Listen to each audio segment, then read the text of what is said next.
Hey guys, one more thing. For all the people that talk down on me at Syracuse, thinking that I may not be nothing, well, all I'm gonna say is just watch. Because quite frankly, I don't take too lightly to that, and I'm willing to prove all of you guys wrong, all the haters wrong when I come down there. I'm telling you, you gonna see something real soon. That's all I'm gonna say. Locked on Syracuse, your daily podcast on the Syracuse Orange, part of the Locked On Podcast Network. Your team every day.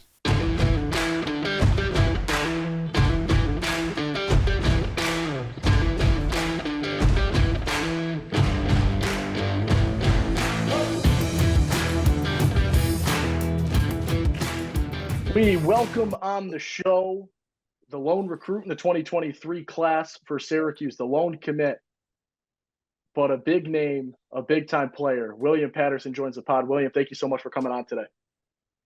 Hey, thank you for having me. I just sort of wanted to start because I am not someone who has the height that you have, but how often do people ask you how tall you are? I think every day I would get a question like that.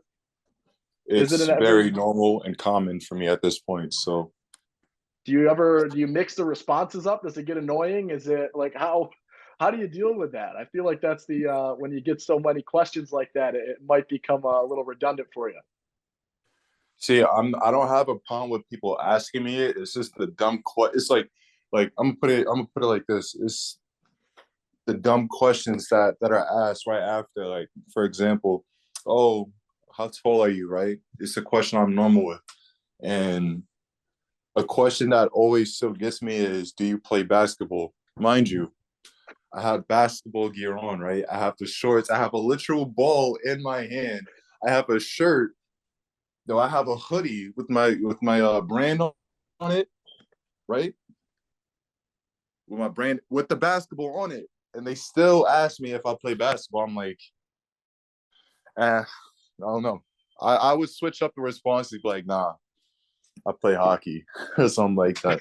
just to be silly and goofy, you know. I like But that. nah, I respect that a lot. yeah.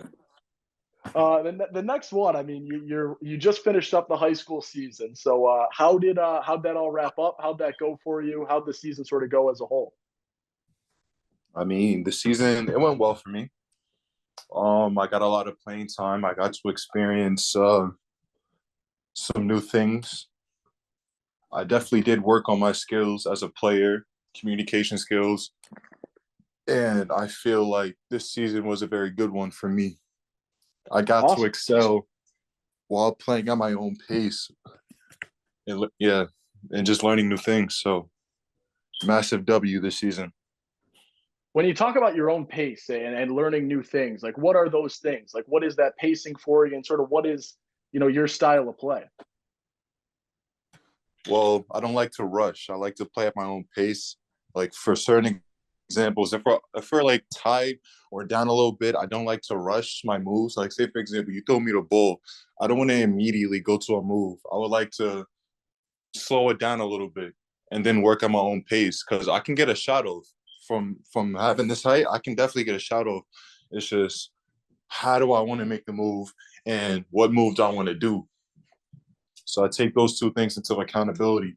And for the learning part, I got to learn how to use my left a lot more. I learned how to whatchamacallit, rebound out of area. I mean, I can rebound, but rebounding out of area is something that I had to work on a lot. And it wasn't just this school year. I actually got help from other coaches that are in my program for New Heights. So the learning part is mainly just those two things. Awesome. My next thing is sort of just like you talked about some things you could improve on. Where do you sort of see as your strongest elements, and what's your best sort of move down low that you can go to at any point? Well, I say like my best move is either a hook shot or a turn fade, like a fadeaway, a little bit. The fadeaway still requires a little bit more work, but a hook shot is something that I could definitely get into immediately. I can usually just catch it off the dribble and go up like that, or I could just take one power dribble to the middle and then go up. I can go with either hand, the left or the right, so I can just boom, hit him with a quick spin, up, up and over. So hook shot is definitely something I go to. With regard to that, and so you've got the solid hook shot and things like that. You've got the height, right? Do you see yourself with the ability to play a four at all, or are you aiming to just become that true center and play down at the five? I definitely see myself becoming a four. I mean, my handles as a big, they're really good. I want to maximize the potential that I could that I have with dribbling and shooting more. My dribbling and shooting are very decent. No, not even decent. They're actually really good, but I would like to again maximize the potential on both sides. Yeah. The next sort of place I wanted to go is sort of talking through the recruiting process for you and how things sort of went from there. I believe I heard the first offer for you was Oklahoma State. So just like when you got that offer, what did that sort of mean to you? What did that mean in terms of like your basketball career and then moving forward from that point? It meant that it's big. Like when I first got the offer from Oklahoma State, I was very surprised and happy, but it also meant that I had to continue on developing my skills as a basketball player. It wasn't really time to be like, oh, this is super great, I'm gonna go celebrate. Like, no, it was like, okay, I got this, but now they're expecting something out of me. So now I gotta go do it. And But I then was very, yeah. yeah, and then from Syracuse, you start to get in talks with them. You end up at the elite camp, and then from what I've seen, I think it might have been an interview maybe where your uncle was talking. It said that you loved it from when you got there, like you just sort of knew it worked. What was it about Syracuse that stood out to you so much? The environment and the coaching staff, they accepted me into their arms, and I was very grateful when I got down there to see that, oh, I'm being treated like family and I'm just a visitor. Like immediately when I got there, the mood, the vibe that I got from the coaches and just everybody themselves, like it was top notch. It was a When very good environment. So Yeah, awesome. When I know you went to the Duke game this year, not maybe the outcome that we were looking for, but just sort of looking around the dome and seeing, how the crowd got into it, especially early on when Cuse went on a decent run. Like, what was that like for you to see? This is what it's going to be like for the next 4 years. can you say it again, please? Yeah, My when fault. you were at that Duke game, and you saw the crowd and when they were getting into it and size and enthusiasm, things like that, what did that sort of say to you in terms of you and this decision? Like, did it solidify everything, or what was that sort of like for you being able to witness that? It was honestly beautiful being able to witness that. I also sat by a fan that was next to me, right? And we were watching the game, and every time like JG3 would hit a three or something like that, or we'd like score, he would dab me up, or we would all get loud or whatever. I mean, again, it's just the energy that's down there. It pretty much solidifies me committing it. It's just like I love that. I love the energy that the fans give, especially when it comes to home games, because they're all coming out, they're all supporting, and it's just like, wow, I'm gonna be able to have all me when I come down there. So it's just like, yeah. Right now, we're going to chat a little bit about my friends at Built. If you're looking for a delicious snack, but you don't want all of the sugars and calories, you need the best tasting protein bar ever. It's Built. You got to try it. If you're like me and you want to make healthier snack choices, but you don't want to compromise on taste, Built Bars and Built Puffs. They're healthy. They taste amazing. They're so amazing you won't think they're good. You got to try it. And what makes them so good, they're covered in 100% real dark chocolate. They're not lying to you. It's real chocolate. All of them. They come in delicious flavors. Churro. Here's my favorite one right here. Write it down. The peanut butter brownie and the cookies and cream. I don't know how they do it. It tastes like a candy bar while maintaining amazing macros. They're healthy. 130 calories. 4 grams of sugar, but a whopping 17 grams of protein. And you don't need to wait around for a delivery anymore. For years, we've talked about ordering at built.com. Now you can get them at Walmart or Sam's Club, but you can still get those specialty flavors at built.com. That's right. Head to your nearest Walmart or Sam's Club today. Grab yourself some Built, and then you can come back and thank me later. When growing up in New York and growing up in Brooklyn, and what was your first sort of introduction to Syracuse? Like at what point did you get exposed to Syracuse? Was it watching early teams? Was it when they started to reach out to you? What was sort of your knowledge base about Syracuse basketball?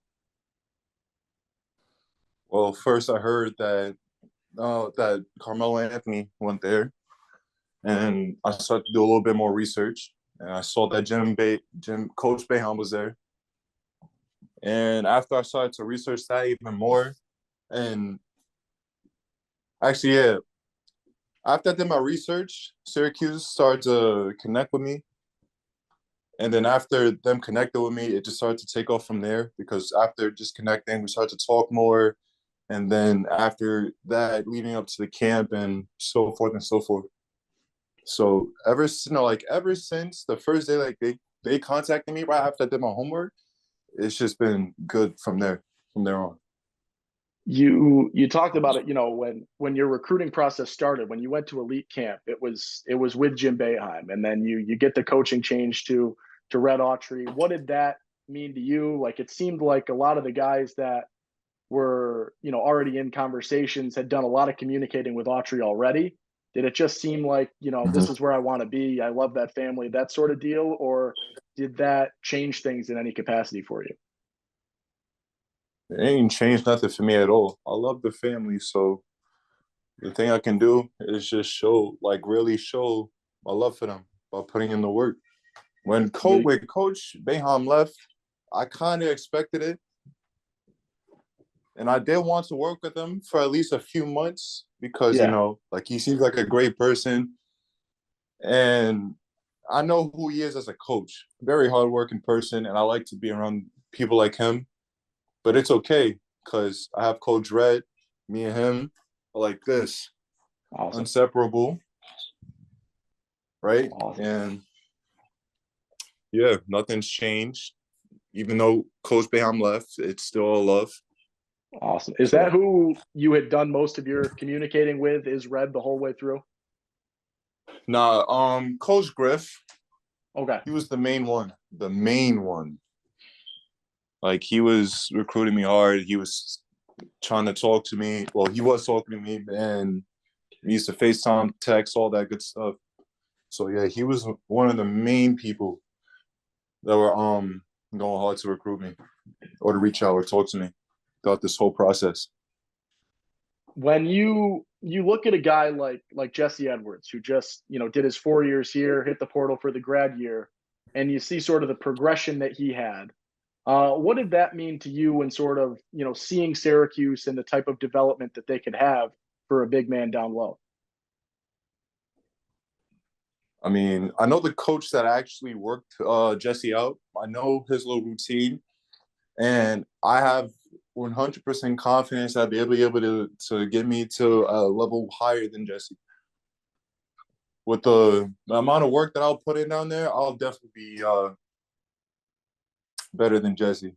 No offense to him, but it's just like I feel like I have more of that dog in me. I love that confidence. I love that confidence. I love seeing and I've seen it a few times with you in the past in interviews and comments that you've made. You seem like you've got that confidence that I'm going to outwork everybody mentality. Where does that come from, and how do you think that helps you in terms of your game? This is coming from people who actually doubt me. This actually comes from the inner kid in me that wants to do better because he had a tough time growing up. So that's where most of my like mentality comes from. And also I don't like disrespect at all. So if I'm getting disrespect on the court and you trying to show out respectfully, I'm gonna have to shut that down. Like I can't let you talk smack and get away with it because it's just like, oh, you about to go out here and brag. Like I think about every possible situation on how this can turn out. So I'm just gonna go out there, show them that I'm the big dog, and after that, then you can try whatever you want, but you're most likely not gonna get it off against me. I mean, I make sure people know who I am. So I love yeah, that. I love that. You're gonna outwork people. You're gonna not take the disrespect, and it's gonna show on the court. I love to see that. You've got a couple of guys down at the 5 spot in Syracuse right now. One of your Hema, Peter Carey. What's your relationship with them? Have you guys talked a good amount, or not quite until you get up at campus where you really get for like close to them a little bit? I actually got to talk to them like more. Like I actually have to talk to them. I only talked to them when I was up on campus and I was on my official visit. I talked to them before my little photo shoot. Seem like cool people, Awesome. but I want them to notice once I get onto campus and we have practice, they are not safe. You're gonna They be are some not safe battles for at me. practice. Some battles at No, they practice. are not safe. Hema, not safe. Very not safe. I'm telling you, it's a fight for the position, I love and it. I want that position. So Hema and everybody else gonna have to try and outwork me. That But I'm definitely looking forward to going down as there and talking to them more though. Yeah. for the fan base, for the coaching staff, for everybody. I think that competition in practice every day, trying to outwork everybody, seeing that grind, seeing that hustle, seeing that practice battles that you guys are going to have all summer getting into the season. I think that's what everybody wants because that brings the best out of everybody and sets a team up for success in the long run, seeing that competition and being able to build off of it. When you look at sort of, what you do in terms of your game, do you have any like pregame rituals? You got some superstitions? Is there a music song or a playlist that you like to listen to? What's the sort of build up to get hyped for you coming into a big game or whatever that might be? Coming into a big game, you got to look at it like this: everybody on the court bleed the same blood, but they're trying to outwork you in every way. So what I do, I lock in. I usually listen to some Ice Cube to just get me like already jumping jacks. Just some like I need to get my legs absolutely warmed up. Like I need them to feel hot. My whole body needs to be hot because if I'm not hot, then I come out kind of sluggish, you know. I like that. Is it But Ice Cube nah, is the main mix? Anyone else? Anyone else mix it in there? I mean, I usually go back to like the '80s and listen to some music. Sometimes I'll go into like modern music, like Lil Baby, Young Thug, and all those other good artists to get me hype. All But right. it's different because the music and everything is good and all, but once the headphones come out, it's a whole different story. Okay, boom, the music boosted your little ego, but now you're gonna have to perform. What are you gonna do? When all is said That's and how I see done, it. what do you want your legacy to be at Syracuse? When you walk away from Syracuse, whether that be to the league, whether that be on your way to wherever pro, whether that be to coaching, wherever it might be, who knows? What do you want your legacy to be at Syracuse when you leave, whenever that time comes? I want to be the best big in that program. The best big, and I also want to be known as the person who led the team to a championship. That's those are my two big goals that I have for myself. I want Syracuse to win a chip, and I also want to go down as one of the best bigs in the program. And I know that I can do it. It's just a matter of how I apply myself. And I really do feel like I can be the best big. Even though there's a lot of people that's ahead of me, I'm just saying I want to be a part of that conversation. Like, oh, once I leave, like, oh, who are the best bigs or the best players that we had in this whole program? I want my name to be in that conversation if possible. Awesome. I love that approach, right? Why shoot for anything less than the best and get to that level? I think it's going to bring out a lot of good stuff out of you. I know we're excited to see where things go from here. A couple other things before I let you go. Outside of basketball, if I told you that, you know, tomorrow you can do whatever you want, but it can't have anything to do with basketball, what do you like to do? What are your interests? What do you do off the court? Voice acting. That's something that most people are surprised about, and some people aren't surprised about, because if you actually heard my reading voice, you would think that I'm an author myself. Because I actually like to read, and I do like to voice act. I like to do a bunch of other stuff on the side, just besides from basketball. But mainly voice acting is like the number one thing for me, or just being a Hollywood actor, something like that, you know. All right.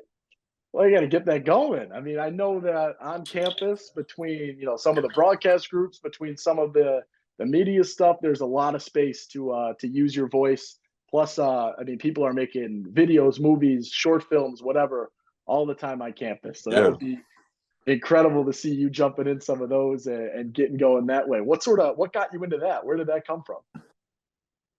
this mainly came from my love for movies and the time that I had on my hands. So basically, when I used to live in on Jefferson Avenue in New York, I usually would have like a little bookshelf. It was a bookshelf full of like books and movies. So when I was bored, when I had nothing to do, I usually just read a book. And for the movies, I watched a lot of them. Like we had a lot of discs of just like movies, and I would just watch them. I think I watched every single movie up there. There was like 300 some movies up there on that shelf. I watched every single one of them. I read every single book down there. And I think the main thing where it stems from is just watching anime. That's where it mainly derives from, because I see voice actors on TV shows that I like, and they're really good at it. Like, say for example, Wolverine. The voice actor for Wolverine is a very good one. He voiced a lot of characters in anime series and Marvel movies and etc. So yeah, All right. that's I got to where ask you. it mainly derives from.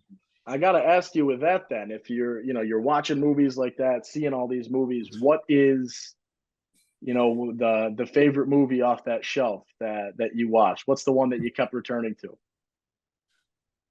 Wolverine, definitely Wolverine, because Hugh Jackman's voice is just sensational. Yeah. It's just sensational. Like I can't get enough of it. Like he voiced some of my favorite characters of all time. Wolverine, the character of Cowboy Bebop. I forgot his name. That's kind of crazy, but still, like people like him are the main reason why I try to chase these goals or dreams like that. You know. The one or two more questions here. I guess maybe we'll say this is the last one. Your sort of parting message right now. What do you want to say to the fan base right now, as you've got a couple months left in the senior year, getting to campus over the summer and getting started? What's the message until you start seeing people in Central New York? I'm gonna say this. I'm gonna just say this. The work and everything else will show when I get down there. Just because I'm not in like the best physical condition, as in like body wise, because you see me as skinny and people automatically judge me, just know that I'm tougher than I look, and I believe that I can bring a lot to the table if you guys just believe. And yeah, that's pretty much it. Awesome. Well, thank you so much for coming on, William Patterson, the commit for Syracuse basketball in 2023. Getting to campus in the next couple of months, big things ahead. Cannot wait to see what is in store for you as you move forward. Thank you so much for coming on, my friend. Hey, thank you for having me again. I appreciate it. That'll do it for today's episode of Locked On Syracuse. We will catch you tomorrow. Be kind, make somebody happy today, and I will see you on the other side. Peace.